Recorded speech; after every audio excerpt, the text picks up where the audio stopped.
Okay. Holy Spirit, They better do it, Lord. Holy Spirit, You better get them, Lord. Holy Spirit, Before I get them, Lord. activate. Hey. Activate. Let's go. Holy Spirit, activate. Oh no. Holy Spirit, activate. Okay. Holy Spirit, activate. Okay. Activate. Hey, hey, Activate. they say I ain't saved cause I cuss a little bit. But you're the only judge that I need and that's it. They always in my business cause they say I backslid. They read the Holy Bible but they ain't applying it. So Holy Spirit activate.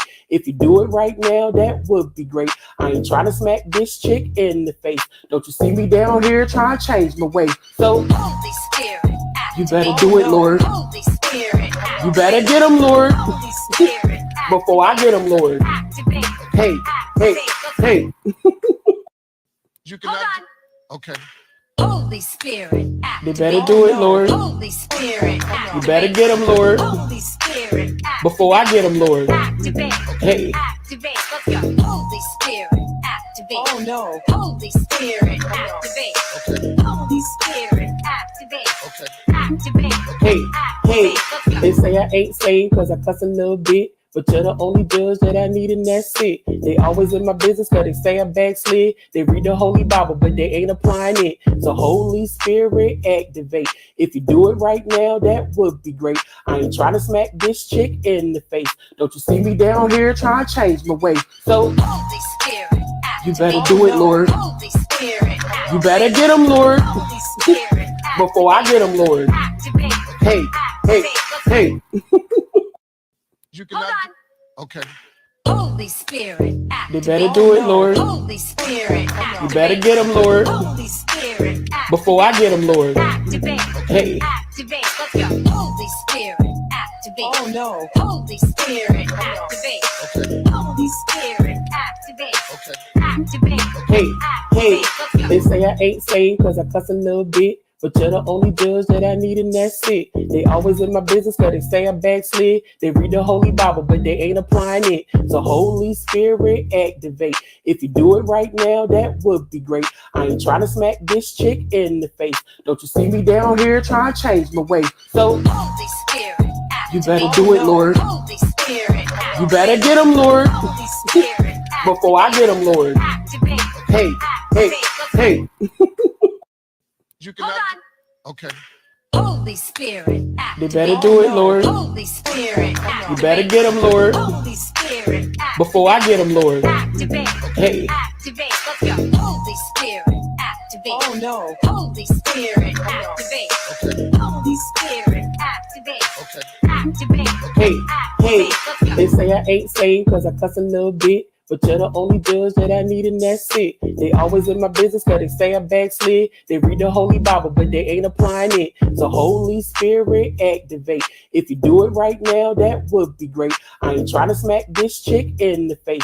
Don't you see me down here trying to change my way? So Holy Spirit, you better do it, Lord. Holy Spirit, You better get them, Lord. Holy Spirit, Before I get them, Lord. activate. Hey, hey, hey.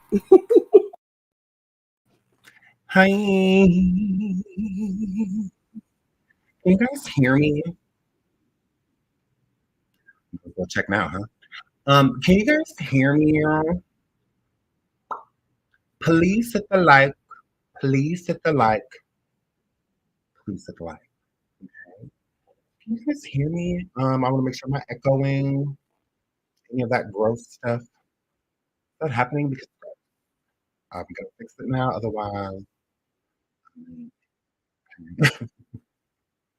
Otherwise, I'm leaving. So, okay, thank you, Miss Tigger. Thank you, girl. At least somebody. Y'all says it's infinite. What is happening? I'm trying to like, what is going on? Echo? A little muffled. Okay. That's gross.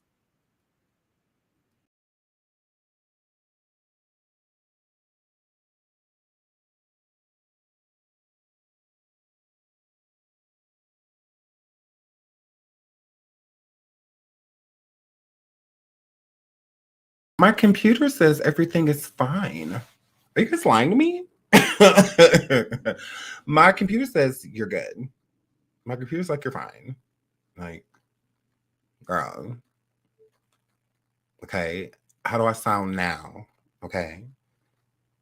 Okay, y'all saying clear. See, a lot of y'all is on Android saying this stuff. Like, that be the thing. See, a lot of y'all be on Obama phones and crickets and tablets with, y'all have no idea who the brand is. Ain't never heard it before in your life. They ain't got no warranties. And I'm a girl. So I'm not talking to y'all. I'm talking to the people that got Apple on their phone and it's bit off of. I'm talking to them. Okay? I'm talking to the Apple people only. Okay? I don't know nothing about them Androids. Okay? I don't know what to tell you guys. I don't have one of those. Okay? Since like 2004, 2005, girl. So yeah, I don't know nothing about that life. I don't know nothing about it. Steve Jobs is all up and through my house, and I'm a girl. So yays. So I don't know be knowing what to tell y'all. I don't know what a volume button at. I don't know how you restart the phone. I don't know how to do none of it.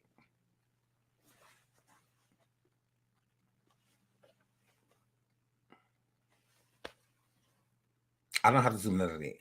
And y'all can stop saying the Android people. First of all, a hit dog will holler. Ho, ho, ho. Let's start there. A hit dog will holler. Because I never say, hey, anybody here got an Android? I didn't say that. I didn't say that. So a hit dog will holler. I'm not saying that y'all poor. I'm not saying that. Just a little piece of out of date. That's all. I ain't saying y'all poor. That ain't got nothing to do with me. Having an Android does not mean welcome to McDonald's. Can I take your order, please? It does not mean that. Y'all got to stop that. It does not mean because you have an Android, welcome to Chick-fil-A. Y'all got to think about that. Y'all don't even be thinking about that. That's y'all feeling poor. That ain't got nothing to do with me. Now, I love y'all. I'm not saying nothing, girl. I'm not saying anything. I'm just saying I don't know how y'all system work, girl. That's it. I'm just saying it's a little piece of foreign. Okay? Some people drive foreign cars. Some people have foreign phones. Okay, y'all got foreigns. Y'all should be, you know what I'm saying? Because it's foreign. I don't know nothing about it. Look at her talking about some Team Galaxy. You can have a Galaxy? Oh my goodness. Y'all is pressed. That is sad. Y'all supposed to be my people. Like, I'm sure y'all acting like I felt pure shade. I can not with y'all. I'm not about to do this with y'all. Ooh, now Apple is the enemy. I cannot. Deidre, you can like your iPhone, your Android, girl.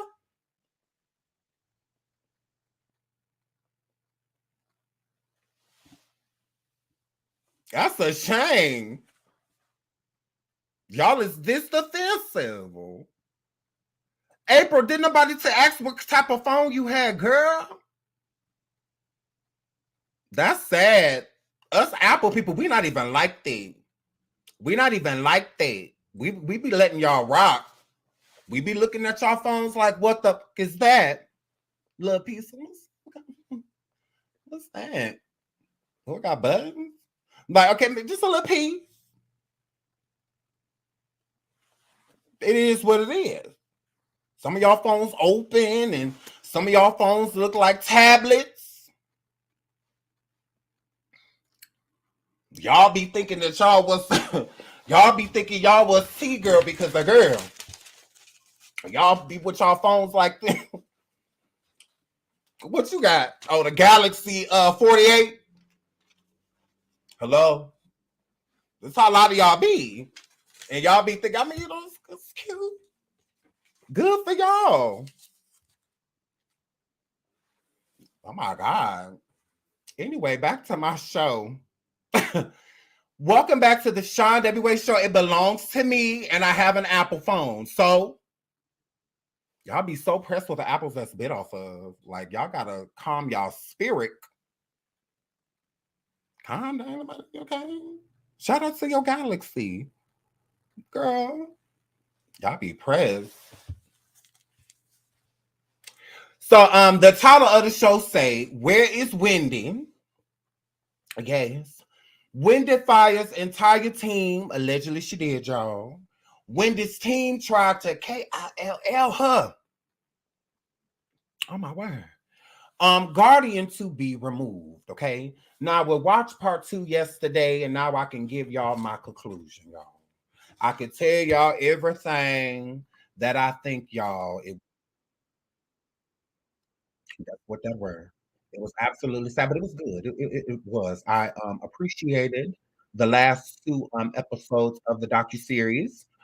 We did get to learn a lot. One of the things that we got to learn is that we don't like Wanda. Absolutely. Wanda Williams, girl, we don't like girl. Now look here. I ain't coming to start no stuff, girl. I'm just here to be messy. And that's what I do. Wanda, the sister, we don't like you, girl. We don't like you. Now Alex Finney, girl, we like you, girl. The daughter, girl, we like you, girl. And Travis Finney, the nephew, we like you too. We absolutely do. But we don't like y'all mama. We don't like your mom. Now, I'm gonna keep it cute. I'm gonna keep it cute because I like Wendy now. I have a newfound respect for her. I do, I absolutely do. And for alcoholics all around the world, y'all go through a lot. Ooh, alcoholics, y'all, it's a mess. Ooh, Lord, help them, Lord. Ooh, help them, Lord. Yeah, alcoholics, y'all is a mess. I'm gonna need y'all to get y'all life together. Absolutely. Absolutely.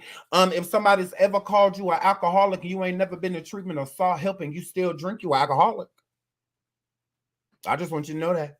So if you watching me right now and you feel like I'm calling you an alcoholic, I am. Because I'm not an alcoholic. So if somebody was saying this to me right now, I wouldn't feel no way. They'd just be talking to alcoholic. And you ain't talking to me. So hit flip. Okay. So yes, if you feel like I'm talking to you, we are. We is. So when we saying things about alcoholism and stuff like that, if it get on your nerves, it's because it's you. Okay. It's called a conscience. All right.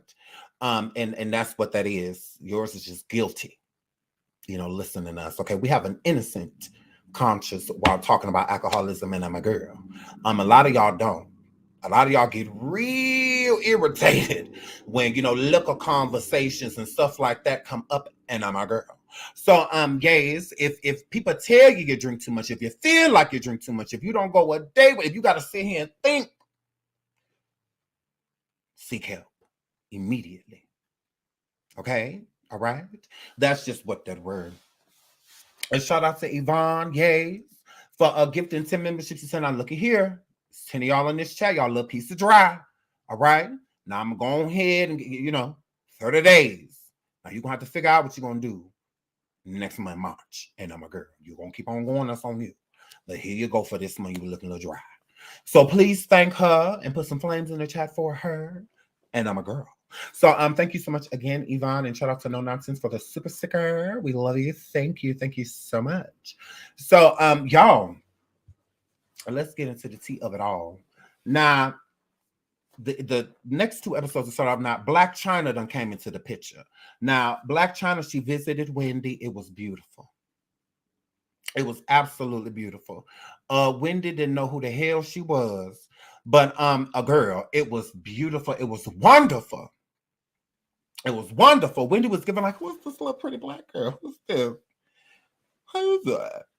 Who are you? She laying all across the lap. She's like, oh, she's pretty little black. Absolutely raw.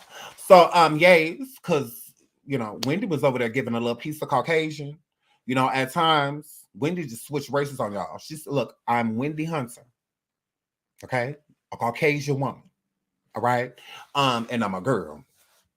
And so, Chyna was over there. She looked beautiful. It was a wonderful visit.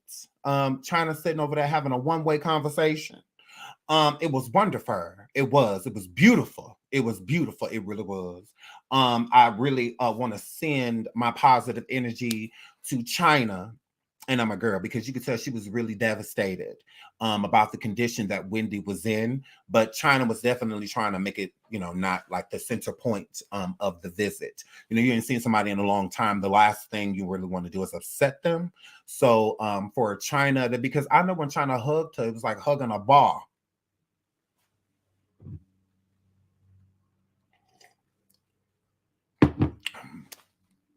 It was like hugging a bar. Absolutely. When she hugged Wendy, she smelled like bar clothes. She absolutely did. So, yays. So that was wonderful. That was wonderful. And Wendy introduced herself to her because she didn't know who she was. She's like, I don't know who she is, but my name is Wendy Hunter, girl. You cute. You surely is cute, girl. Girl, you pretty, girl. Girl, you pretty, girl. I know you, girl. Okay. You cute. Notice Wendy didn't say her name once. Wendy didn't say her name one time. But it was wonderful. It was a beautiful moment. It really was. So shout out to China. You can tell China really does care about her. She really does. So love China down. I'm glad she got a chance to visit her. The reason these people like China and her even like niece and stuff like that, if you pay attention throughout the documentary, the reason why they got to visit her was because she was still in the New York apartment. So they knew that address, they knew that resident. But other than that, they don't know where she is. Like they have no idea where she is, the family. So then it goes to Wendy going to visit her family in Miami. Okay, so I call it the Miami visit, y'all. Oh, y'all. Kevin Jr. says he because they keep switching people, throughout the documentary to talk to people. So Kevin Jr. He said that he feels that he is the key in her health getting better, but he just couldn't be around all of that, the drinking, and on top of that, the guardian said that she don't want Kevin around. So I mean, the man's hands are tied. It's like what is he supposed to do? When his mom is doing things that he knows that he's not okay doing, he's not okay with it. And she knows that. And the guardian knows that, but still the guardian says that Kevin needs to go away, girl, because Kevin was buying her whoppers and liquor, although he was not. She wasn't drinking around him. And if she was, it was unbeknownst to him. Like he didn't know, like she was sneaking and doing it if she was. So, I felt that was sad because it's like, oh, poor thing. And then Kevin say Wendy has alcohol-induced dementia. Okay. Not just him, but other people. I find it mad confusing because in public documents, we've read that it says Wendy has aphasia and frontotemporal dementia. Why does her family keep saying alcohol-induced dementia? Okay. Pretty much everybody in the family knows that she has alcohol-induced dementia. But if you look on the internet, and I come with a receipt. I come with a receipt. Hang on. We just read it the other day. Okay. We just read it the other day. Here's it. Right here. Mm-hmm. Okay, right here. Wendy Williams, diagnosed with progressive aphasia and frontotemporal dementia. There's a full article about this, okay? And not at one time does it says, what is alcohol-induced dementia?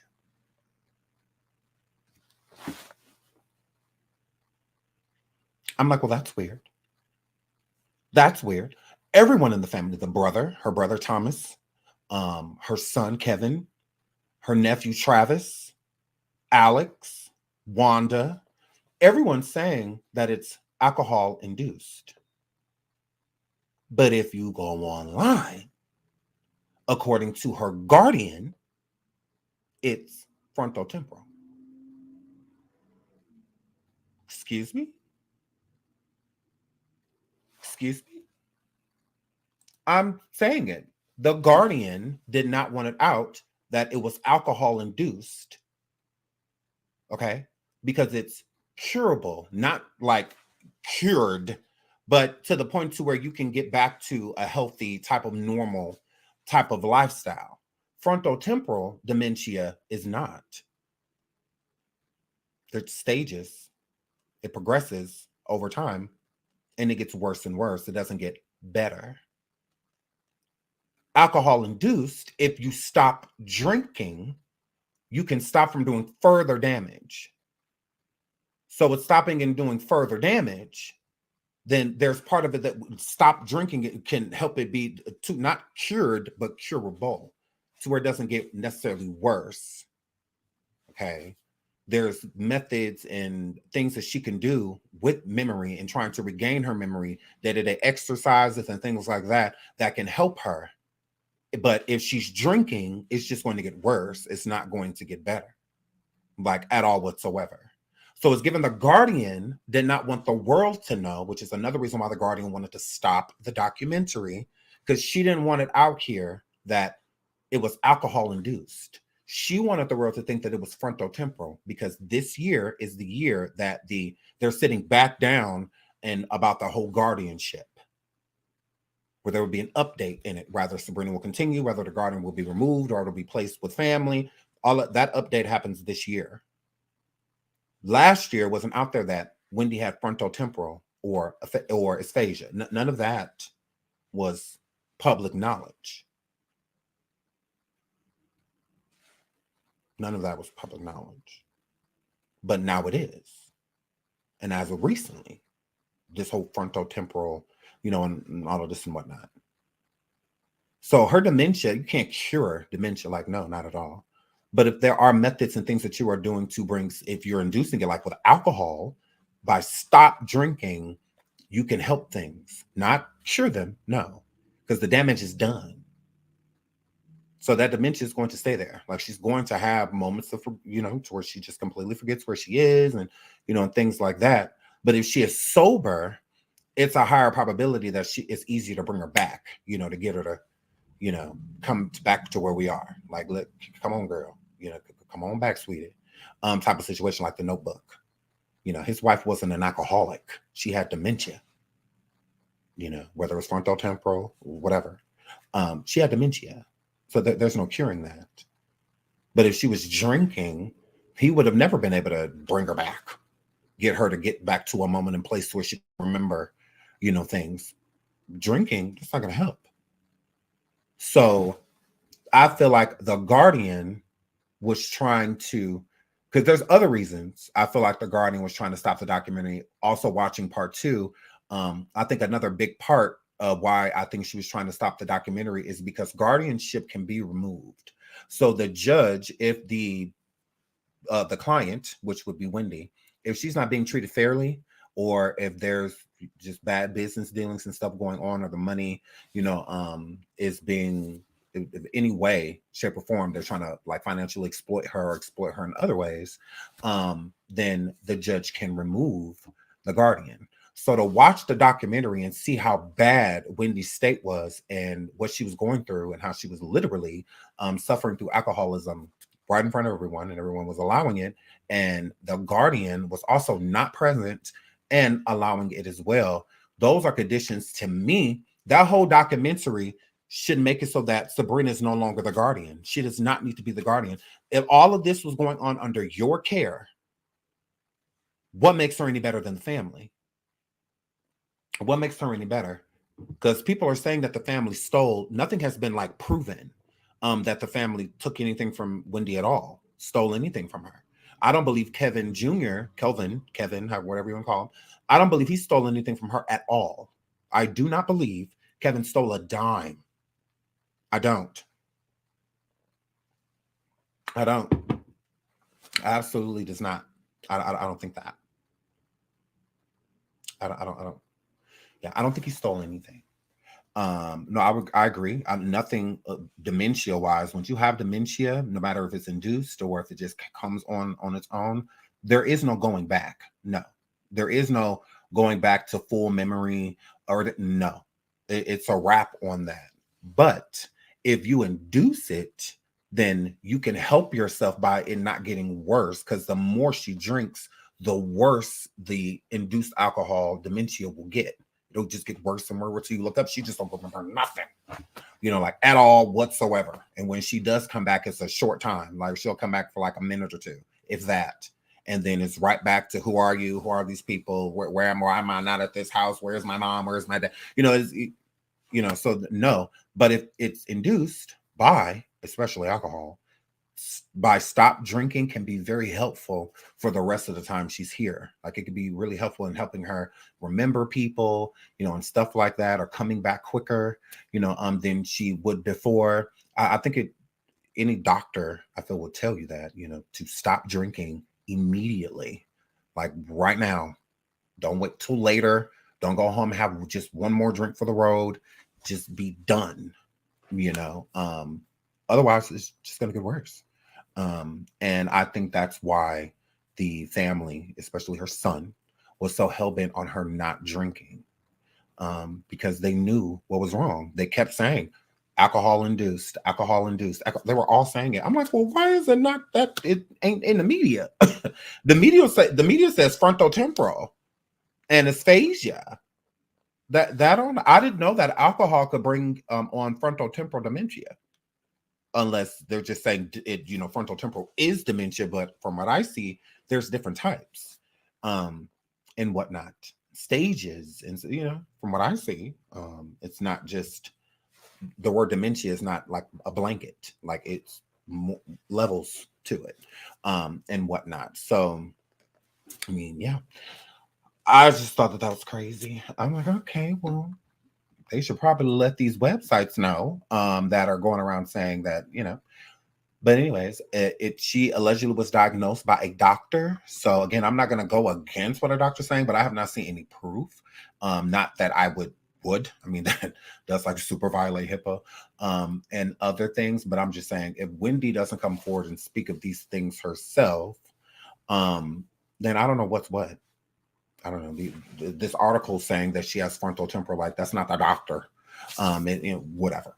So moving on from that. So the Wendy show was trying to force Wendy back after she cleaned up. The show wanted her to come back to New York. Her family wanted her to stay in Miami for long-term sobriety. So here's where the Wendy show comes back in, right? The Wendy show producers, y'all are evil people. Mm-hmm. Absolutely. And I think that the Wendy Williams show and Wells Fargo were working together. Here's why. I think that the Wendy Williams show producers and whatnot was working with Wells Fargo because when Wendy went down to Miami and stayed with her family, this was when there was still a possibility of her show coming back, because they wanted Wendy to return to the show. Her son got her sober, and the other family members that were down there, allegedly, like Wanda and her brother and father, niece and nephew, they were all helping her get back sober. She got sober. The show, the Wendy Williams show, requested she come back to New York and go back on to the show. Kevin Jr., having power of attorney over her, said no. She's going to stay here, because he wanted her to continue her sobriety so that it can be lifelong, instead of just cleaning her up for a couple months and then sending her back to the show to all her triggers, to where she has pretty much like no protection. Yeah, so it's better off that she stays here with her family in Florida. The Wendy Williams show said over their dead body. So they went and, I believe, contacted Wells Fargo and had Wells Fargo lock up her accounts, and whatnot, because the majority of that money was coming from them. So I do believe that they were partnered in getting Wendy Williams the guardianship, because the guardianship came not too soon after they started saying, well, while Wendy was in Florida, all of a sudden, allegedly something happened between her and her sister, and the guardianship was offered to her sister, and she was going to take the guardianship. But then the offer ended up being taken away. And that's when Wendy gave her son power of attorney. So then they even removed that from Kevin. The judge removed that from Kevin, but that was all because of Wells Fargo. Sabrina did not come in until after Wells Fargo. Wells Fargo petitioned to the courts in New York, to the judge, that Wendy have a guardian because there's turmoil between the family. They think that there's people in the family stealing money from her, and all that. Not that she was being mistreated, not that she was suffering from alcohol. She was sober. She was clean. Then look at what happens when the guardianship takes over. She's right back to falling asleep drunk, falling asleep drinking, waking up drinking. All of that was all underneath a guardianship. That was not happening under her family's care. It was not happening while she was with her son. It wasn't. She was clean. Okay, now who knows if she relapsed or not? She could have had times where she relapsed, but she was trying to sober up her life. She was, and her son and her family was her motivation. That's why every time Wendy comes back around her family, she realizes how much she misses them. That is why the team doesn't mind her drinking.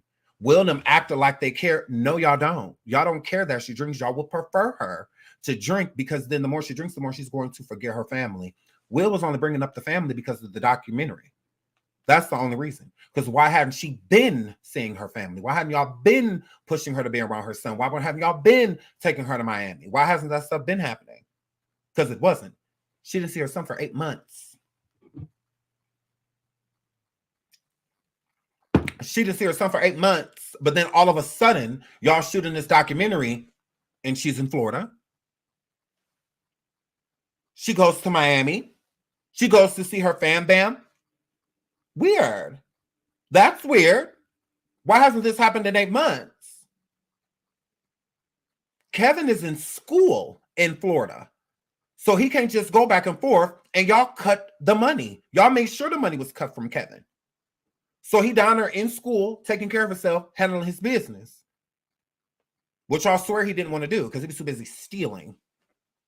He was too busy stealing, remember? So yeah, he can't just go back and forth. He's in school. But let's not talk about that, because y'all want to make Kevin look like he's a bad seed. Like he just this spoiled, rotten brat that just steals and spends all of his delusional mom that can't even fend for herself. She has no idea, although she with him. She has no idea he's paying $80,000 for this apartment, but she live in it. What? $100,000 Uber Eats and whatnot, she was eating too. He lived with her. So the Uber bill, he would just order himself food? She has expensive taste. Very expensive taste. And she can. She has plenty of money. She can eat what she want to eat. She want to pay $80,000 for an apartment, she can do that. Y'all act like she ain't got it. She do. So what's the problem? She could buy the building if she wanted to. But y'all tripping over. That's cheap compared to what other celebrities is out here doing. Rihanna rented a house for $100 and something thousand for 2 days. And she paid too much. They had to give her money back. Like, yeah, girl, you paid way too much. Are you kidding me? But let's make Kevin, although he is college educated, he loves his mother, he stays out of trouble, all of these things, but let's make him a menace. What did he do? If he was spending that type of money or that stuff was happening and she wasn't near him, she was in New York, then I guess I could understand. But she was with him. What's the problem? What's the problem? The problem is that Wendy didn't want to go back to New York. Wendy wanted to stay in Florida with her family. She agreed to stay. The Wendy show wanted her back immediately. Wanted her back on that stage immediately. So they worked with Wells Fargo, in my opinion, worked with Wells Fargo to put a guardianship on Wendy to force her back to New York City. To force her back to New York City. And when she got back to New York City, what happened? This is when people found Wendy sleep, drunk, inside of mattress stores and places like that. Outside in the middle of the day, just loopy, drunk. She went off the rails when she went back because she wanted to stay with her family. Y'all were forcing her back.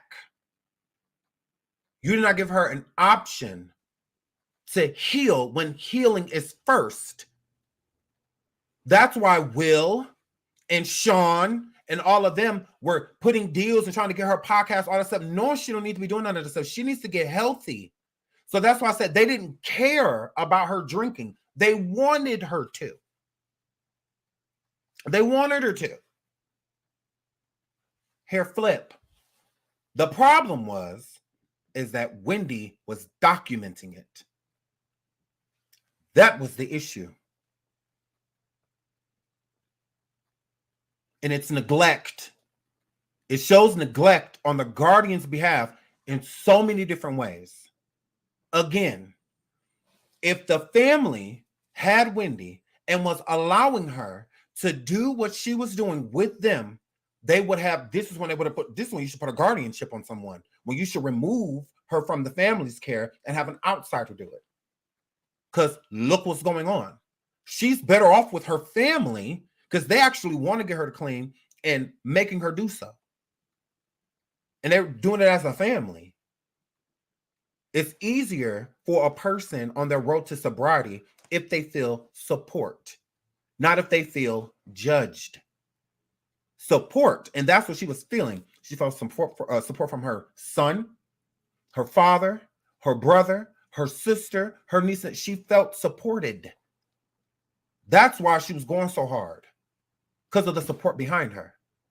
Why would she go hard at all around people like Will, Sean, any of those people? When they're buying her alcohol, taking her to get it out of, they wanted to drink. They don't want her healthy. They don't care if she's healthy because all they care about is the check coming in. They care about getting paid. Sending her to treatment. Ain't no money in that. Ain't no money in that. Her not getting a deal for a podcast. Ain't no money in that. Like we need her to having a podcast. That's why when Sean took her to LA to go to Universal to try to get another deal. You know what? They all trying to make money off of her. They're all trying to profit off of her. But that's just God slowing Wendy down. Just like, yet, no, you need to get yourself together. You worried about the wrong stuff. You trying so hard to get on TV that you might not even make it. How you going to be on TV dead?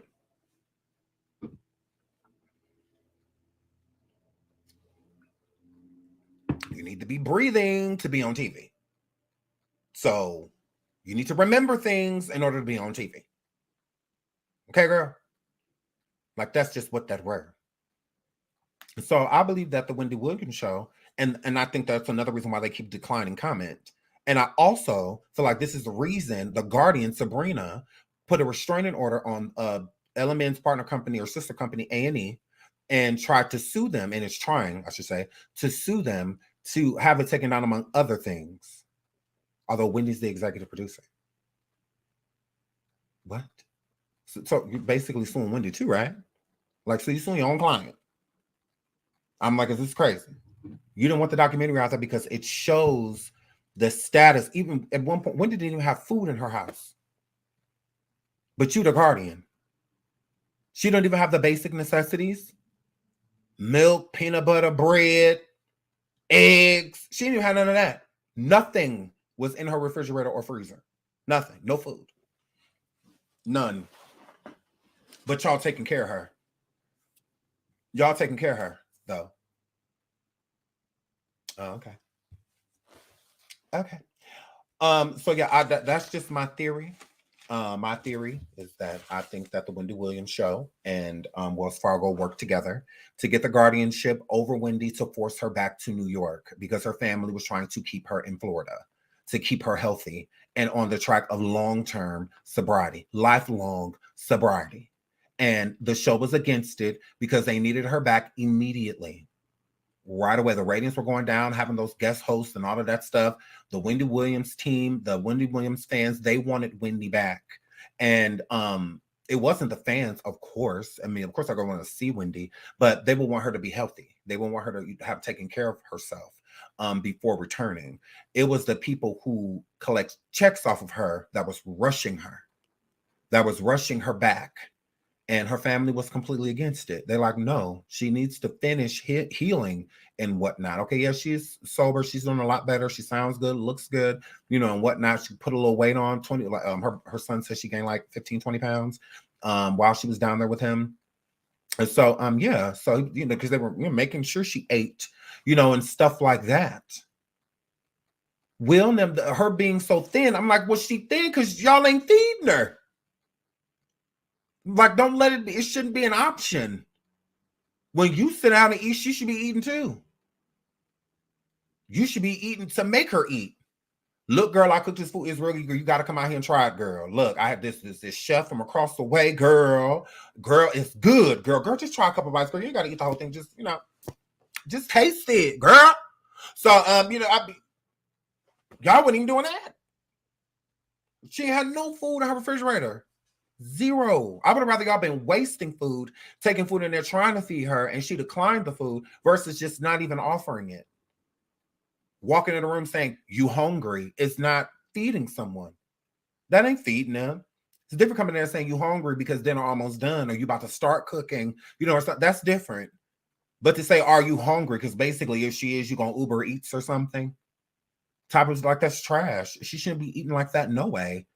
Okay, if she can't afford a chef, you be it. It's mighty weird how Sean go from being a publicist to try to be manager to where she was in finances. Or she kept switching titles. Like, why she didn't put a chef hat on? I don't know.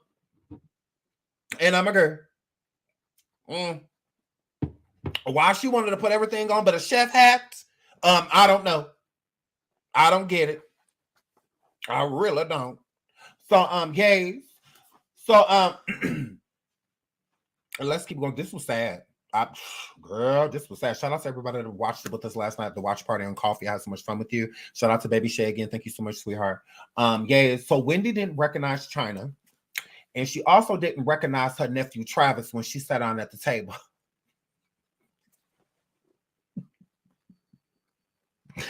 It wasn't funny, but I don't know. She treated Travis like Kevin brought a homeboy with her from college.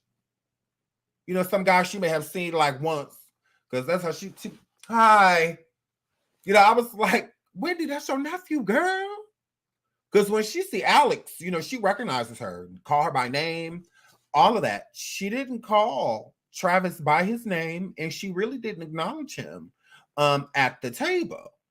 So, and you could tell he was disheartened by that. That can be a really disheartening feeling. Before my grandmother passed away, she had dementia and she would go in and out. And I'll never forget the last phone call I had with her. She remembered me. Because I was used to kind of like being on the phone with her and she like didn't remember me, but I would still just like talk to her anyway. And just like keep hoping that I could get, like I would say certain things because I would try not to cry. Because just like she was just like, oh my gosh, like everything to me. And I was like one of her favorite people. I was like, oh my God, you love me. Like I'm like your favorite. So and she remembered me. Oh my God. I cried like never before. Like I was crying because I was so happy. That was everything to me. Like one of my favorite moments in life is when she remembered me, and she truly did, because like the details that she named, she was talking about me. So I was just like, oh my God, I knew it. I'm your favorite. I'm your favorite. So yeah, she remembered me. So it was everything to me. And I definitely still rub it in my family face. Like, she remember me, right? Why do you think grandma didn't remember you? You don't think you spent enough time? You probably should have spent more time with her. You probably should have. Because she remember me. It's not my fault she didn't remember you. Like, I spent a lot of time with her. You should have did the same thing. That's unfortunate. That's unfortunate, Greg. You was a horrible person. So here flip. So when she remembered, that was everything, right? So I know that it was very disheartening, for him to be sitting in front of someone he loves so much and her not remember him. So I was just like, oh, poor guy. Kevin what is that? Oh, Kevin asked her about the podcast, and Wendy got like mad and short with him. And said, that me and Will, we got it. We're making money and we did it. It's how Wendy did it, girl. Now there was no podcast. You could tell that she was very frustrated by the form of questioning, because you could tell she's so ready to like give somebody a date. Because she keeps talking to her family about it and saying it's to random people, like my show's about to start. I'm about to, guess what? Guess what? Guess what? Mm-hmm. Mm-hmm. Uh-huh.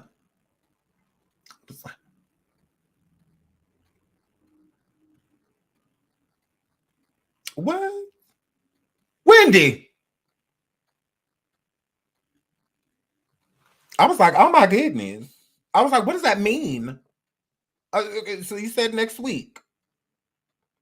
And then they want the exact date, Tuesday, Wednesday. Because she said it's her brother, I think. And she was like, because I'm coming back on Wednesday. He like, next Wednesday? Because it's Wednesday. She's like, what, girl?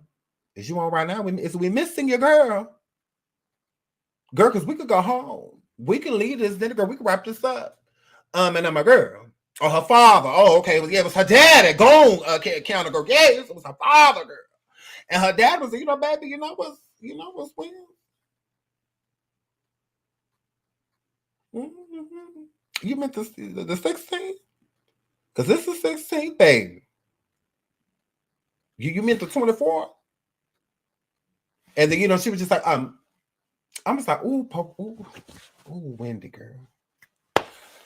Ooh, Wendy, girl. I said, ooh, girl, this is sad. This is sad as hell, girl. Ooh, this is sad. So then, and I'm a girl. So the Wendy Williams show in Wells Fargo, we talked about that. They teamed up, absolutely. We'll talk about that.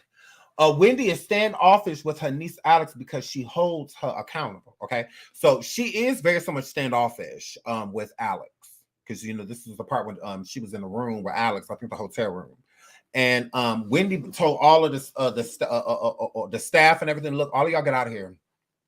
I'm gonna watch TV. And she was like, and pointed at Alex. She said, yeah, you go sit over there, and you go watch the TV over there, because Wendy was basically like, look here, stop talking to me. Like I'm done with you. Like look here. Okay, like you my niece, I like you and everything, girl, but you get on my fucking nerves. Okay, so Alex, you get on Wendy nerves. I wanted you to know that. Alex, girl, you annoying, girl. You was annoying, girl. Now I don't think you annoying. I like Alex. I like Alex a lot. I think Alex is amazing, but Wendy don't like people holding her accountable, and Alex does that. Alex will be like, look at here. She's doing something right. She's going to tell she's doing something right. If she thinks she's doing something that's not right, but you could tell Alex holds back, there's more that she wants to say, but she's still keeping it real, at the same time. And I like that about Alex. I think Alex is a very sweet person. I think she means well when it comes to her aunt. I really do. Even it's Travis, Alex, and Kevin Jr., all they want is what's best for her. All they want is for her to be okay. That's all the energy that I get from them. Is good, positive energy, that they really do care about her. I believe Alex, when she's around her aunt, she loves her. I believe Travis, when he talks about his aunt, he loves her. And Kevin adores his mom. You could tell he really loves her. He's just been dealing with it for so long. I think that he, and I'm a girl. Substance says, I don't know, Sean. Alex giving a little piece of shady. At first, I kind of felt that way, but then I was starting to think of how I would feel if that was my aunt. And Alex is, to me, in the mind frame of, we were taking care of her. She was fine with her family. And now all of y'all done took over this guardianship and all of this stuff. And then she got all these strangers around her, people that she just met weeks ago, you know, all of this stuff. And then they're trying to come around me like they about to tell me something about my auntie, you know, or something. I can completely feel her. And I think Alex is just over it. When it comes, because it's a lot to deal with. You know, Alex is an anchor. You know, she got a job, a career. She doing her thing. She makes and secures good coin. Alex is doing great in life. And so is Travis. So is Kevin. You know, they're all doing good. They don't need Wendy money. That's the problem when you have a family that is self-made. Wendy has amazing parents. Her mother seems like an incredible woman, God rest her soul. And her father is an amazing man. They raise their children well. All of them educated, brilliant, beautiful Black people. Wendy, whole family. I don't have, even Wanda. Okay? Even beautiful, intelligent, amazing people. Okay? Wendy has an incredible family. And that's why I think why it's so hard for us to drink in them not being the guardians, because they seem so well suited. They seem so well suited for the job. Any of them. Okay? Any of them. They're amazing people. How they all banded together and came together, you know, to be there for her. I feel like they have always been like that. The people around her are the reason why they haven't been able to be that. Okay. So, yeah. But I do get that. I was feeling some shade too. Since I was feeling a little piece of shade. But her mother, her mother's daughter. Because Wanda was given that the whole time.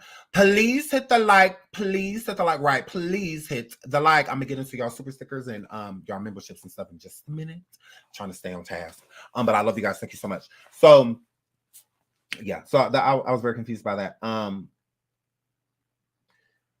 Wendy's father, he was very happy to see her.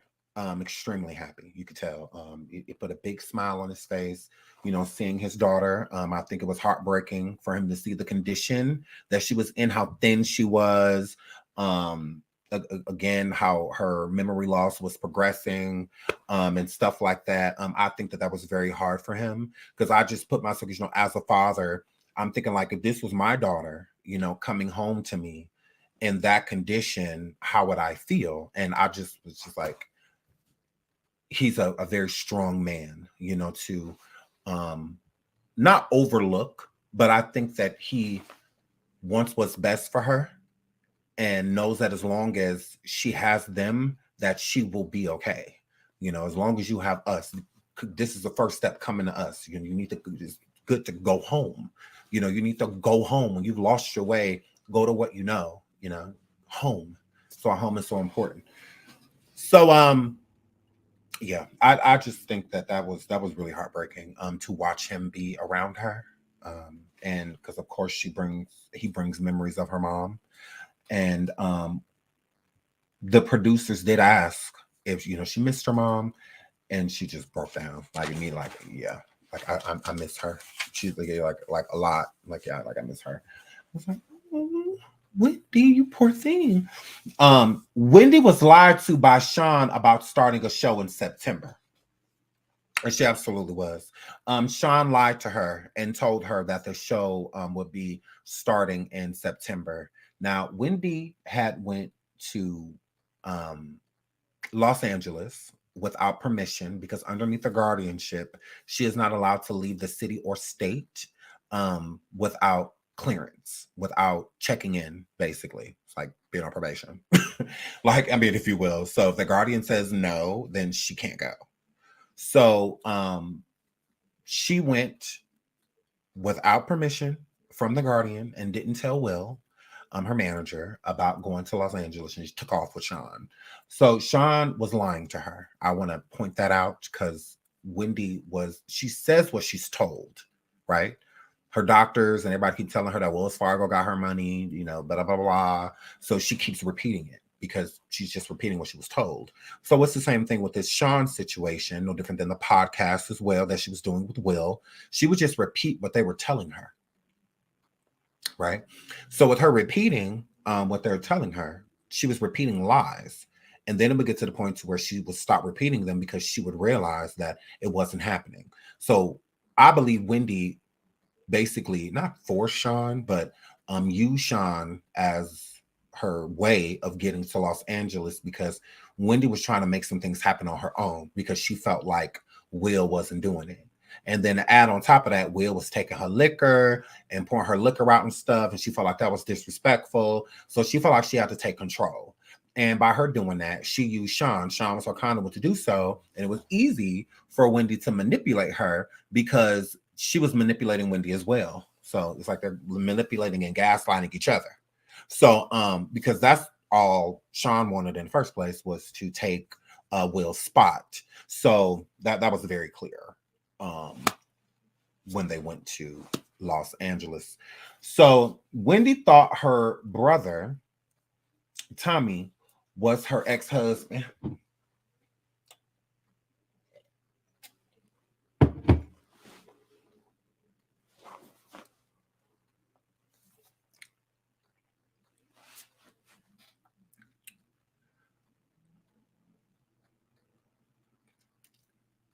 It's not funny, but that was hilarious.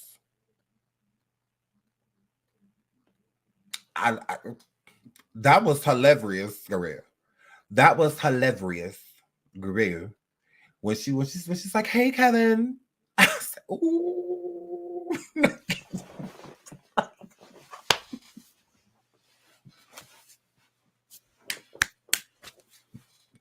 Ooh, I said, "Ooh, not Kevin." I said, "Oh, girl," but we let her rock. We let her rock. We let her rock. You got to, just like when she didn't remember Chyna, you know, it was fine. It's like it's expected. She's not gonna remember everybody. Like it's, you know, you can't reverse dementia. You know, rather it's induced or it comes on naturally. You can't. But I will say, it was, and the reason why I say it was funny is because you can clearly see that Wendy has a problem with her brother. She has a problem with him, and he has a problem with her. I know he has a problem with her because he was being too honest. When he sat there and said that he never thought that he would feel sorry for her, I said, why? It's because you were jealous of her? I would never say that about one of my siblings. Why would I not feel sorry for them if they were hurt, injured, sick, anything? Why would I not? I'm going to feel horrible. I said, did you really just say you never thought you'd feel sorry for your own sister? Why wouldn't you? You shouldn't. Anything that hurts them, harms them, anything, I'm going to feel sorry for. If a freak accident happens or, something like that, I'm going to feel bad. I'm going to feel sorry for them.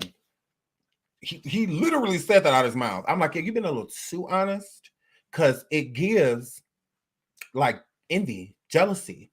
That you've been like envious of her like all of these years, or how could you be jealous of the person that has it all? Or she's so this and she's so that. What it definitely. I'm like, why would you say? I was very so when she called him Kevin, I said, even through the dementia, she know that it's the problem. Even through the dementia. Mm-hmm. Just like even through the dementia, she still know her. Remember her ex-husband broke. She remember that. There's certain things that are just going to stand out about people. So, Greer, because honestly, I don't feel like she was like literally within that moment calling him Kevin. I think that that's who she was thinking about. So I don't really think that that's who she was calling. I really don't feel that way. I don't. Because she was sitting down with family, and then Kevin Jr. is going to be there, all of that stuff. So I think just like the energy that she would get, because the relationship was kind of like the same. Even before her and Kevin, well, after I should say, her and Kevin divorced, they were still talking. They were still like friends with one another. So he was still kind of like a, like a friend, a brother, a brotherly friend, if you will. So I feel like it's the same dynamic that she has with her brother. They have like a love-hate relationship. And I think it's like that with her and Kevin Sr. as well. And, he is, a little taller. He's bald, like her ex-husband. So I think that he was just like on her mind. I really don't think that she didn't. I believe she remembers her brother. When he told her not to drink and remove the glass of wine from her, I think she allowed him to do that because that's her brother. So I feel like she knew who he was. I think just within that moment, she was thinking of Kevin, either Kevin Sr. or Kevin Jr. But she was thinking about one of them. But she know who her brother is. Just like her dad. She knows who her dad is. She approached her dad, hi, Dad, so she knew who her brother is. She remembered her father. I believe she remembers her brother, too. She remembered her sister. She remembered Wanda with no problem. But no issue. Alex, no problem. But I think the relationships that are shorter lived are the ones that are more forgetful to her. So like her nephew Travis, he's younger, so it's a shorter relationship, that she's had, with him. She hasn't known him the last 30, 40 years, but with other people she has. So I think the further the relationship goes back, the easier it is, I think, for people that suffer from dementia and stuff to remember people. The shorter the relationship, I think the easier it is for them to forget you. And so, it's just, girl, dementia work all type of ways, girl. You're not going to make dementia one-sided because your mama got it, or your auntie got it, or you took care of people that have it. Every personality is different, like literally. So yeah, we're not going to blanket dementia. We're not going to do that. We're not going to make dementia one way. Like if you have dementia, it has to be like this. No, it's not. Everybody's different. It definitely stems from the personality. So everybody's brain is different. Everybody's brain operates differently. Some people with dementia, it really affects them. Some people with dementia affects them every single day. Some affects them every single hour. Some every minute. Some every second. It's different. Like it's not the same for anyone. So stop blanketing dementia. It's weird. It's weird. Like, girl, I'm not blanketing anything. I'm talking about it. And I'm talking about a situation. So what I think Wendy Williams, not everybody on the planet with dementia, sweetie, Wendy Williams. Blanketing is talking about multiple situations or multiple people. I'm talking about one. Yeah, so we're not going to go back and forth. We're not. It's not going to happen. It's not. I've taken care of people with dementia, cerebral palsy, Down syndrome, autism, Asperger's, and they're all different.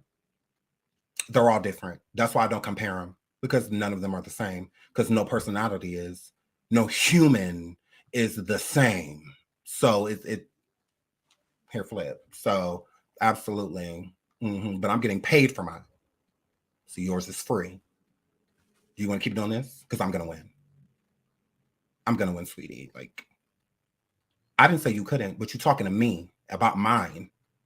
You just tried to, so you're talking about my opinion. You say you just tried to blanket it though. No, I didn't. I'm talking about one person. It's not a blanket. When you throw a blanket up, it's multiple things under it. That's why it's called blanketing. Only person under is Wendy. Who else is under the blanket?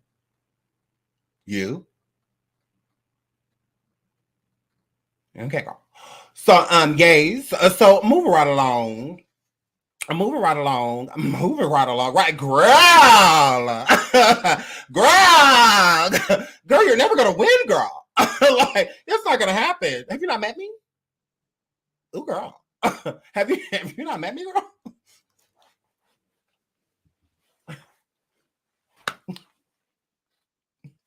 Oh, moving right along. So, gays. So that now Wendy bought her son a Dior shirt. And I said, once again, trying to overcompensate. Hair flip. So I'm like, and I'm a girl. So that was cute.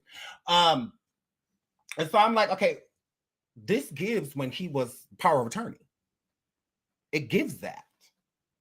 Girl. When he was power of attorney, when he was buying things and she was having him do stuff and do this and do that, she threw him $120,000 birthday party, all of that stuff. Here she goes again. Here she goes again. Overcompensating. So she's doing this now. She didn't have to bring him no Dior shirt. She didn't. All she had to do was bring herself. He just wanted to see her. She didn't have to do none of that. He didn't ask for it. It wasn't none of that. But to Wendy, that's how she shows her love to her son. So when they were living together in Miami, why would she not be overcompensating? Why was she not? So I'm going to go back to that in my mind frame. Like, why are y'all saying that Kevin stole anything from her when she'll give him anything? It shows. But let's overlook that because they want to make Kevin look like a horrible person. They want to make Kevin Jr. look like he's a menace to society. He's over there stealing from her. Although she brings him a shirt worth thousands of dollars. But she says she ain't got no money.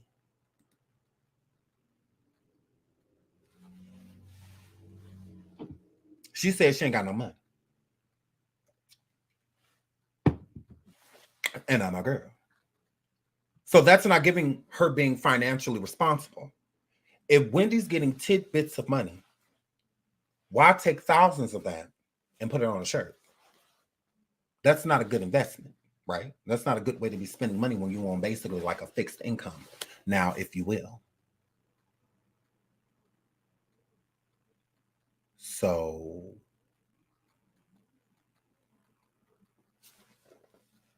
again, back to Kevin living with her, $120,000 birthday party. The family was at the party. Like they were there. They know she threw it. She hosted it and all of that. She threw the party. So they like the money just disappeared. They're like, oh, $120,000. Where'd it go? Well, she threw a big bash. It was expensive. She got expensive taste. It is what it is. Now, was it a lot of stuff that she probably could have refrained from buying and purchasing at that time? Yeah, probably. Probably a lot of it was wasteful. And as you can see with Kevin just lets his mom do her thing. Mm-hmm. Absolutely. He just let her do her thing. So if she wanted to buy a piano, he got her piano. If she wanted to buy some Giuseppe's or something, whatever. She wants some Chanel this, Chanel that, whatever. She likes nice things. It is what it is. You know? So why does it have to be he's stealing from her? Like, can you prove that? Where does the theft come in? And he's honest. Like, that's the thing. He like, yeah, those charges was with me, yeah. Not, I don't know where any of those charges came from. I don't know about no $80,000 rent. I don't know nothing about no $100,000, $120,000 party. I don't know nothing about no $100,000 Uber Eats. I don't know nothing about none of that. He said, yeah. She got expensive taste. Yeah, that probably, yeah. That's what that were. Not, oh, I don't know. That would make sense. Then I'd be like, okay, well, maybe, this guardianship ain't a bad thing. Yeah, but it's all signs are pointing to where Wendy should get away from these people as soon as possible. Is what it's giving. And that's just what that were. Okay. All of them were screwing her over. And I said, again, I think Wanda and Wendy beefing over money. And I don't think Wendy remember. I think Wendy knows she beefing with her sister. I just don't think she remember why. Because there's a lot of tension there. There's a lot of tension there. What it was given before Wendy went to treatment is that Wendy was rather how she was drinking. And when they found her and they had to kick her door down and whatnot after she came back from Miami with the family and whatnot, it was given she'd rather pass away than not be on TV. And these people kept giving her false hope. Sean and Will were giving her false hope that she would be back on it. Yeah. Wanda was very short with Wendy. Very short. Okay. and that was when she was on the phone when Wendy was in treatment, and it was towards like the end when they finally like let Wanda like talk. When Wendy did call her, she was very short with her. And Wendy was sober, and Wendy actually sounded really good on the phone. Like you could hear her a little bit. She sounded good. She sounded like, she was, having a good day, is what it sounded like. And Wanda was not interested, and you could tell she just didn't seem, whatever Wendy called her and told her, which she didn't say out loud, and she's entitled to that. Like we got to be all up in the business. But I don't know. It just seemed spiteful. I don't know. I'm not gonna say jealousy. I'm not gonna say I don't know, because I don't really know the full dynamic between them, but it doesn't seem well. Wanda was saying all these good things about Wendy, but it didn't seem genuine at all. Like when she was talking about her sister and saying all these good things about her and all of that stuff, it just seemed like it was like she was reading from a script.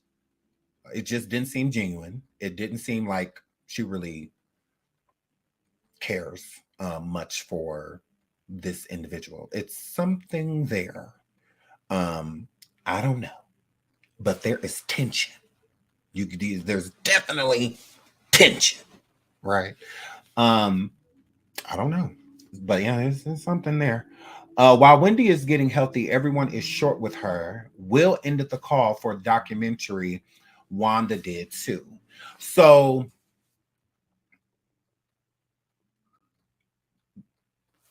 after Wanda was short with Wendy and basically ended the call, Will was doing an interview for the documentary, and Wendy had called him and he hung up with her too.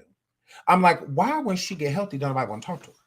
I'm like, what? But while she was drunk, she couldn't get y'all off the phone. Weird. That's weird. I'm like,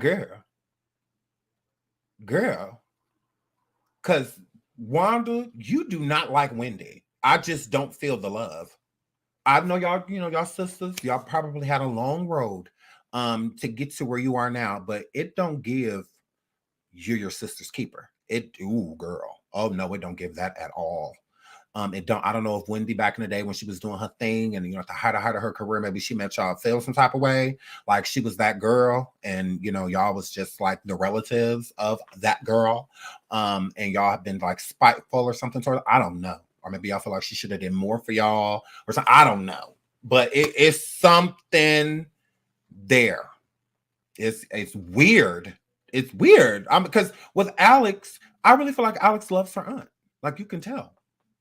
The energy felt genuine, and all of that. I didn't get the only time I felt like shade from Alex was when other people were around. Even sometimes with like production, she was even like shady towards them. So, but to Wendy, I don't feel like Alex was shady. I feel like Alex was honest as she could be without like getting into an argument or hurting her feelings. But with Wanda, and Wendy mentioned Wanda at the beginning of the documentary. And then she mentioned Wanda when the producers brought her up. And that was pretty much it. I would say maybe 2-3 times. Same thing with her brother. She really didn't talk about her brother at all. She talked about her father a lot. She talked about her mom. She talked about her son all the time. And Kevin Sr., she talked about him. But she don't really speak of Wanda. And I don't know if Wanda, is like, I don't want nothing to do with your liquor. And I don't know. Maybe Wanda cut her off. Because Kevin Jr. definitely had cut her off at a point. You could tell, like he just wanted just too much for him to deal with. And when you don't have any power over the situation, it can be very frustrating and stressful and give you like anxiety and make you anxious about things to where you can't focus on the things you have going on because you're so worried, and whatnot. So, yes. Can they just say who the guardian is already? Sabrina Morrissey. She's on the thumbnail. The white woman on the thumbnail. Sabrina Morrissey. It's Morrissey. Sey. Sabrina Morrissey. Yay. Is the guardian's name. That is the guardian's name. She is an attorney in New York. Yay. And she specializes in guardianships. Yay. So yeah, so that's who she is. Her name's been out there though. It's not like a secret who she is. You could Google it and it'll pop right up. But yeah, it's no secret. But yes, appointed through Wells Fargo, correct. Absolutely. Shout out to Elevate. Yes. So yeah, but there's definitely some tension there, which is unfortunate. The review for the guardianship is this year. I don't think it's happened yet. I think it's like over the summer. I'm not sure. But I am going to be looking into that because we will be keeping an update on that. When Wendy's guardian, because we're going to jump back into Sean and Will before we get out of here. But Wendy's guardian, okay, put Wendy in treatment inside of the documentary. I believe the guardian put Wendy inside of treatment so that Wendy could no longer do the documentary and make it seem as if she actually cared about Wendy's health towards the end.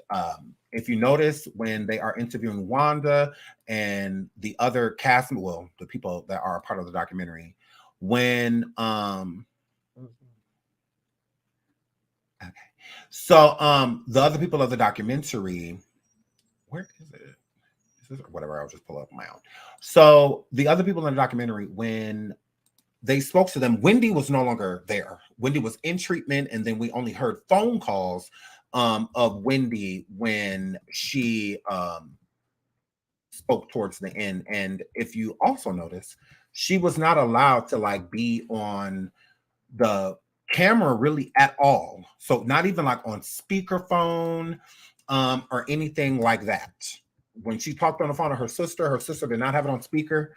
We only heard it because the phone was basically passed to her while on speaker. What? Okay. So, and sorry, I'm trying to find this article real quick so I can read it to y'all.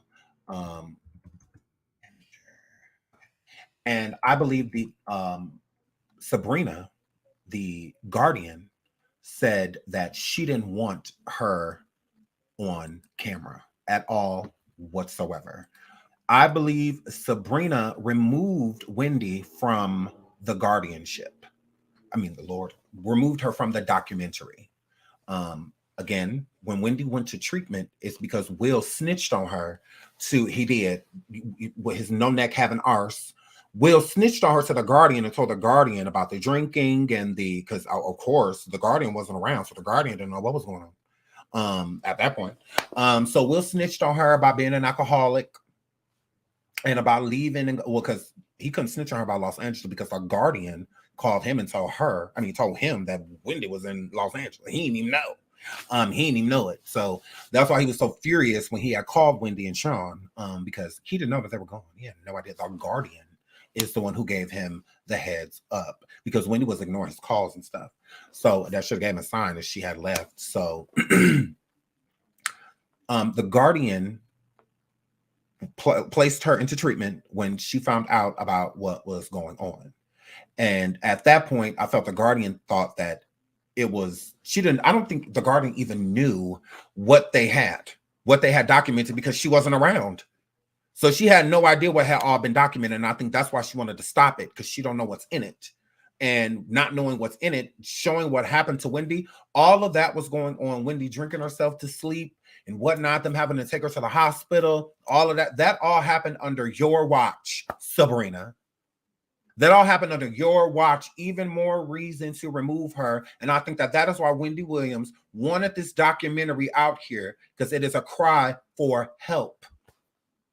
Wendy wants out of this guardianship. She wants to go.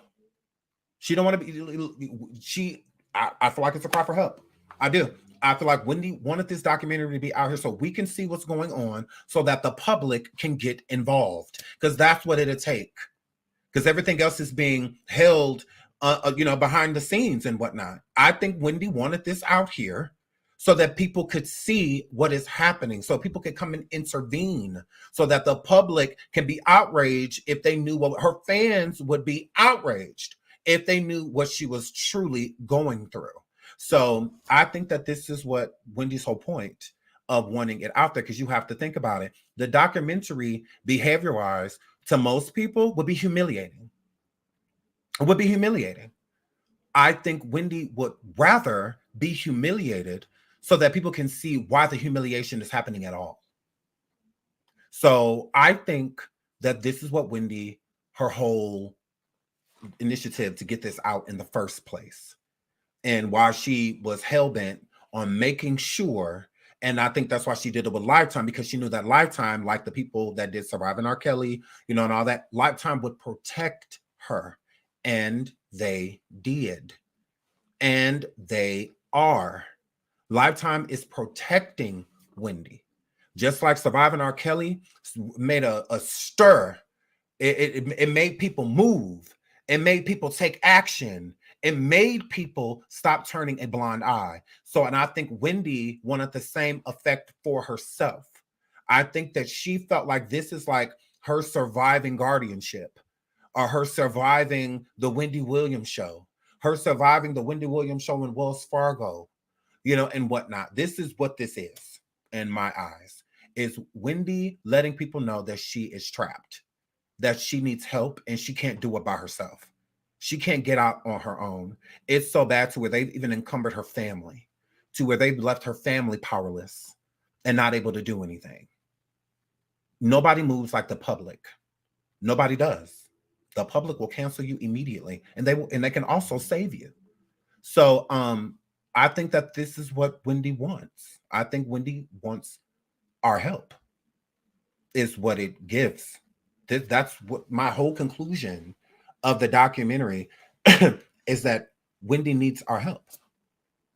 Now, what that help looks like, I don't exactly know.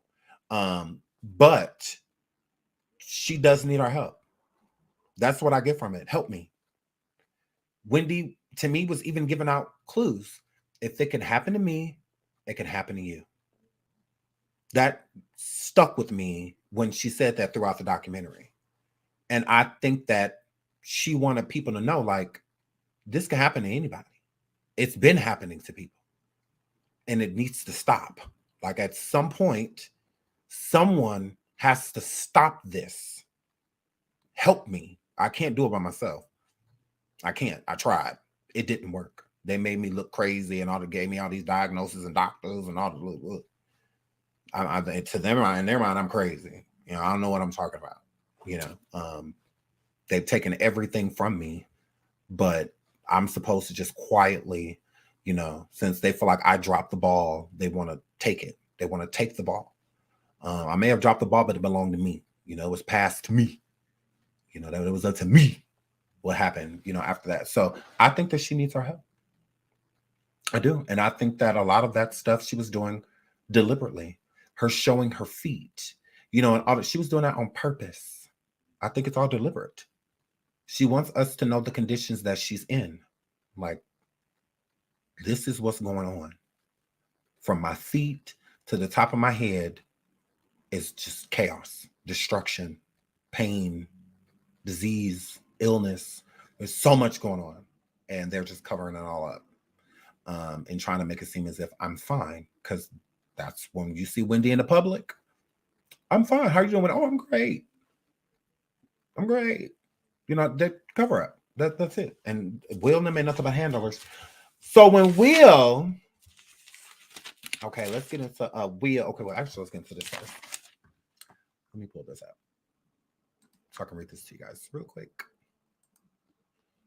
Really quick. For the people that are concerned. Wendy Williams, okay, they're out. Wendy Williams is no longer working with manager Will Selby or publicist Sean Zanotti, okay, as Ailing Star stays in treatment, okay. Now, this was published on February 27th, 2024, okay. This is published today, okay. Probably, she probably did play up certain parts, probably, and I don't blame her. I don't. But I do think that dementia really does affect her, rather induced or brought on, whether they're diagnosed. I do believe that she has dementia. I don't think that that's acting. I really don't. I don't. But I do think she may have probably played up. So probably. But she ain't faking no dementia. That's real. That ain't fake. It does not give that. It gives like real. Otherwise, if it's fake, Wendy is one of the best actresses. Give her an Oscar, an Academy, everything. Give her everything. Because she did a good job if she was acting. Because the girl, oh my God. I feel like the dementia is real. But other things, she could have, played them up. You never know. But let's get into this article. So it says, multiple sources have confirmed to the U.S. Sun that Wendy's publicist, Sean, has been out of the picture for some time, while her jeweler turned manager, Will, is said to be in contact with the star, but not on a professional basis. Okay. Sean was in hot water after she took Wendy to Los Angeles, the source said, noting the tumultuous trip she took with Wendy 59, which was shown in the Lifetime docuseries. The last time Sean did any sort of work for Wendy was in May, as she still needed a publicist when she had to back out of her speaking gig at the Atlanta's Women's Expo after being hospitalized. Sean handled that fallout from the expo, but she's been out of the picture ever since Wendy went into treatment this time, the insider explained. So it's giving when the Guardian sent Wendy to treatment, she fired everyone. Because the Guardian is the only one that has power to fire. Wendy can't even fire staff without the Guardian. If you notice throughout the docuseries, the driver especially said Wendy fired him multiple times.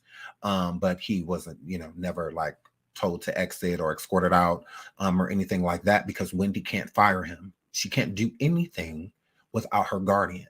So just like the Miami law team that Wendy had before she got the Guardian, when the Guardian came in, Sabrina, just like she got rid of Kevin Jr., she also got rid of the law team as well. But she kept Will.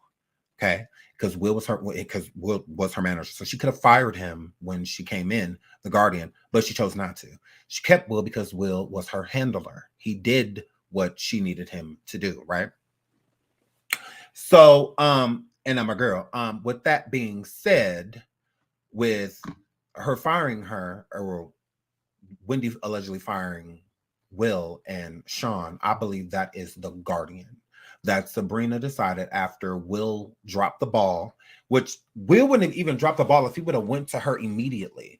When she went to Los Angeles with Sean made it seem like, oh, she called me frantic. Wendy called me frantic and said that she's afraid of you and that she can't be around you and that she needs to, get out of there and blah, blah, blah. Whole time, Sean lives in Los Angeles. Okay. Fact. When she was sitting down with Alex asked her where she lived, and she said Los Angeles. Okay, so she was trying to take Sean's or Will's spot being her manager because Wendy was moving to Los Angeles. Remember, she was selling her New York condo / apartment or whatever, and going to Los Angeles. But if you notice, remember when Alex asked Wendy when she was leaving, when she was moving, Wendy was like, I already told you, blah, blah, blah. But then she whispered to her 3 weeks. So that Will wouldn't hear. So Wendy was keeping that information from Will because Wendy was already conspiring and manipulating Sean into taking Will's spot. But she didn't want to deal with it. Wendy didn't want to deal with it. Wendy wanted her to be the fall guy, wanted Sean to take the brunt of the energy by you taking his slot. Because Sean lets her drink. Sean don't complain about her alcoholism, and stuff like that. Will does, and he getting on my nerves. So she had already knew that she was planning on escaping, basically. Wendy was going to escape and go to Los Angeles, but she couldn't let Will know.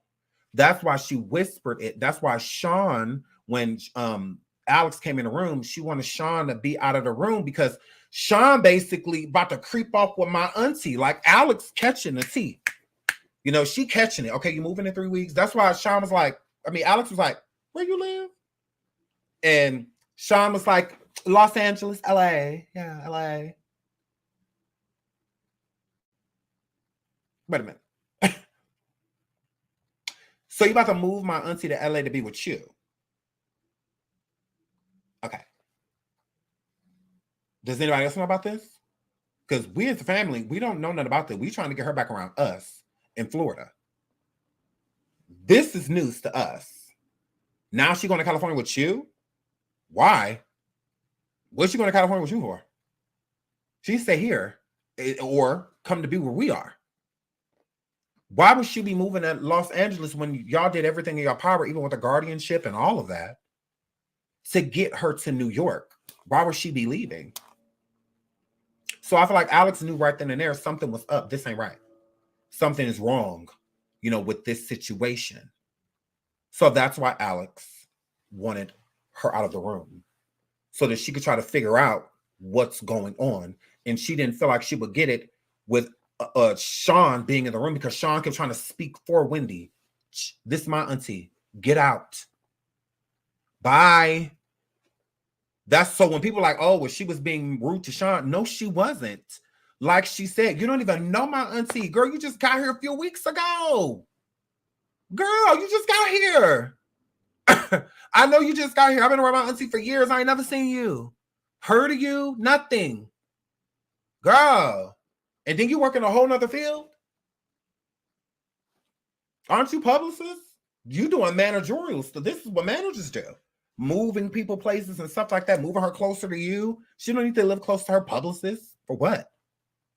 You come to her. You work for her. She don't work for you. But Sean, that's what her life is. Her life is in Los Angeles. And I'm sure she probably missed her family, friends, man, all of that stuff, because they all in Los Angeles. So that's why I'm saying they were manipulating each other. Wendy and Sean were manipulating each other, gaslighting each other, because both of them had a goal. Wendy wanted a deal and to get back on TV, and Sean wanted to go back to Los Angeles, but still keep her job. So she manipulated Wendy into thinking that she had a real deal for her, because under Wendy's condition, she shouldn't have been going to no meetings or anything like that. Y'all see how she was dressed? And then she went to dress like that, those short shorts, the fishnets, all of that. The age she is in front of a room full of women. When she went to Universal, I guess she thought it was going to be a bunch of men in there or something. But it was a room full of women. A room full of women. And she going there dressed how she was dressed. She took off her wig and said that she wanted to do it on the show that they gave her. She showed them her feet and all of that stuff and said that she wanted to do it on the show. Why would Universal say yes to all of the, and seeing her in her condition? She doesn't look healthy. She is extremely forgetful. I can only imagine how that meeting went. But I'm sure Sean did the majority of the talking. Universal never pitched a show for Wendy, nor did they comment when the documentary reached out for comment about what happened in the meeting and the deal. They preferred not to talk about it. Wow. But she lied to Wendy and told Wendy that she would be starting the show in September. That is why Wendy kept going back to when she visited her family and all of that. That was after LA. That wasn't before. That was after. So when she was talking about starting the show in September, that is what Sean was telling her. That's why I said Sean lied to her. She did, because NBC never had a deal for Wendy. Never. All they had was a meeting for a pitch for a show. That was it. They decided not to work with her. They decided not to do it. Absolutely not. So she took that woman in there and knowing that she was wrong. I don't think Sean would have gotten fired for what happened, because that was done due to Sean's negligence. Where he messed up at was that he didn't go to Wendy immediately. He should have went to Wendy immediately instead of sitting there arguing with Sean and coming for her, because Sean told him a bull-faced lie on the phone and said that she did all of this because this is what Wendy wanted to do. Whole time she had Wendy appearances set up, all type of stuff she has set up for Wendy. The deal or the meeting for the pitch with NBC Universal. I mean, I completely lied and said that, oh, I'm just doing because Wendy said she's scared of you and that she needed to get to LA. And Girl, you live here. Why wouldn't you want to come to LA? This benefits you too. Not just Wendy. It benefits you as well. So I'm like, yeah, that's trash. That's trash. She told Sean or Will a bold-faced lie. Bold-faced lie. Like, that was crazy. And then had the conversation with Wendy about becoming her manager. Didn't you just tell Sean on the phone, Will on the phone, girl, that you were just down because of her? Basically, she just needed a couple days. But Will did not go, because I wouldn't have even called them until I got to Los Angeles. When the Guardian would, because Will was ignoring the Guardian, because the Guardian wanted to know what was up, but he didn't know, because he didn't know she was gone. So when the Guardian found out that Wendy was in Los Angeles, she thought that Wendy was in Los Angeles with Will. She was there with Sean. Huge problem. Instant red flags. All of this is a no-no because she can't leave the state, the damn near the city, without the Guardian's permission. Okay? So when Will finally did go to Los Angeles to where they were, he didn't want the cameras to go upstairs because he cussed Sean out. You are a punk, Will. What you mad at her for? I don't understand why Will was mad at her. If you were doing your job, Sean would not have been able to infiltrate. She wouldn't have been able to. But you too busy running around in Dior and spending money on females, younger ones at that. Yeah, I know your tea. You too busy doing all of that to pay attention to your own client, although you're sucking her dry. You treating Wendy like you babysitting her. You're not babysitting. You have a job to do. You are a manager. Manage the situation. You should have left immediately. When that Guardian texted you and said that, the next thing you should have did was booked a flight. Booked a flight. That's what I would have did. I would have went to my next time I would have been on the phone was at LAX. Then I would have been on the phone with Sean. Bitch, where you at? And I would have did it all on camera. Hair flip. No, don't turn the camera off. Come up here and watch me cuss her out. Because she could where your man at? Because he could get it too. What's up? Like, yeah, no, don't turn no camera off. Because she about to get every bit of my mind. You take her across state lines. What the wrong with you? You know this ain't in your job description. That's why when somebody's stepping on your toes, when somebody's trying to take your spot, that's why you were so mad. I would have been mad if she was trying to take my spot. Because as a manager, I would be an irreplaceable one. She ain't gonna make a move that I don't know about. What you bet? Trash. That was your negligence that Sean got her. Because she not only did she take her, you didn't even know about it, and since they were already there. So you mean to tell me she flew from New York all the way to Los Angeles, and you didn't even know about any of it until she was already there? Negligence. You didn't care nothing about it. You didn't care nothing about it. But that's crazy. Like, yeah, that's why you got fired. Because you dropped the ball. You should have never let her out of your eyesight. Like, girl, that should have never happened. Like, I would have been mortified waking up to hear that she's gone.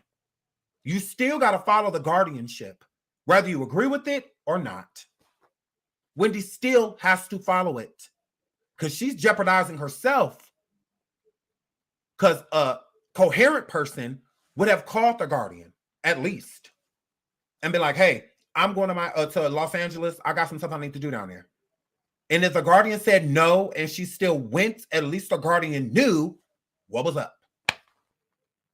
So at least you're coherent. At least you know but to just leave, negligence, incoherent. That's not no. You need to protect yourself. Because then when you go back and sit down in front of the judge and you say that you want to remove the Guardian, you're doing everything you're supposed to do. So it give you reason to. But to go back in front of that judge in treatment, because I feel like the Guardian going to try to keep Wendy in treatment until the court date. Because it makes her look good. It makes the guardian look good. It makes Wendy look unstable to be in treatment. Because why is she in treatment if she is stable? But again, why is she in treatment underneath Sabrina's care? Sabrina, why is she in treatment? You've been her guardian since 2022.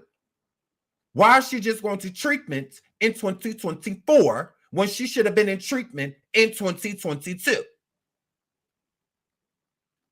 Where was your antennas? What were you doing that you didn't know all of this stuff was going on? And that documentary,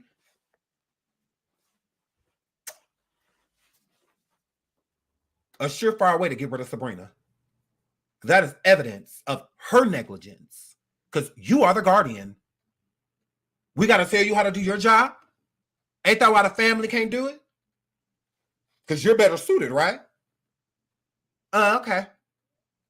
Mighty convenient. You put her in treatment the year of sitting down to rediscuss the terms of the guardianship.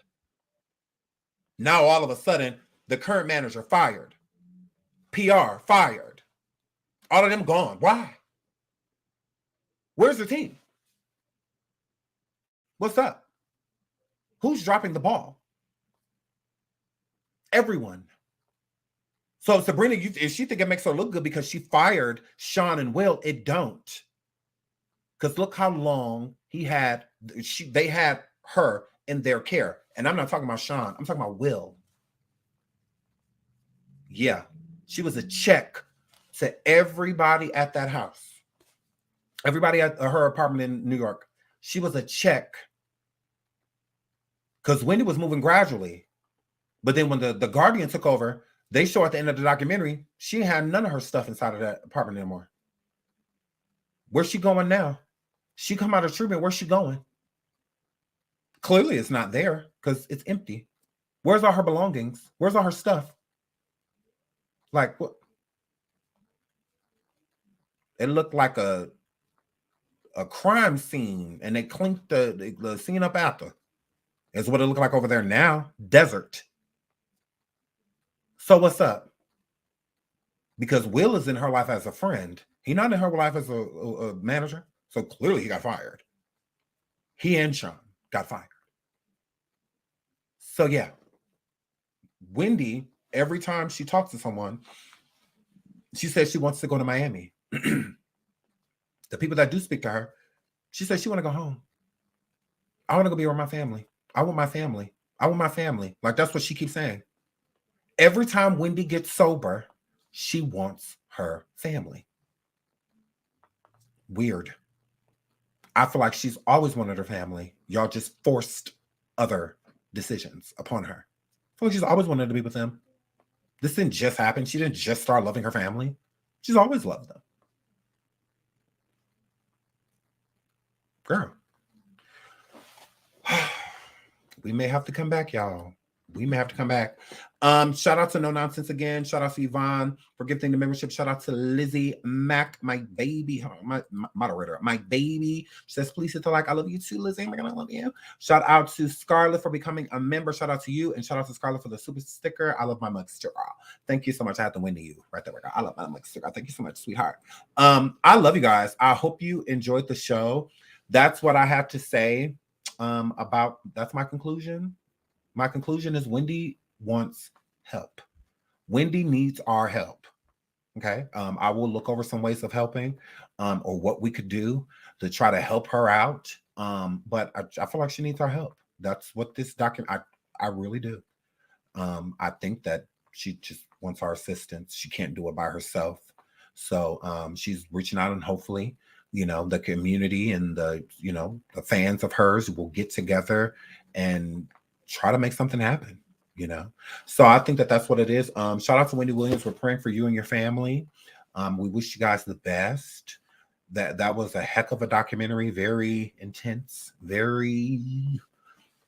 but it was good. It was, we got to learn a lot about her. We also got to learn a lot about, alcoholism and dementia and just so many other things. So, oh my goodness. So I love you guys. So we will be back. There is other tea when it comes to Wells Fargo with the judge, the lawyer. There's a lot of other stuff. So we will be covering Wendy. We will. I love you guys. See you in the next show.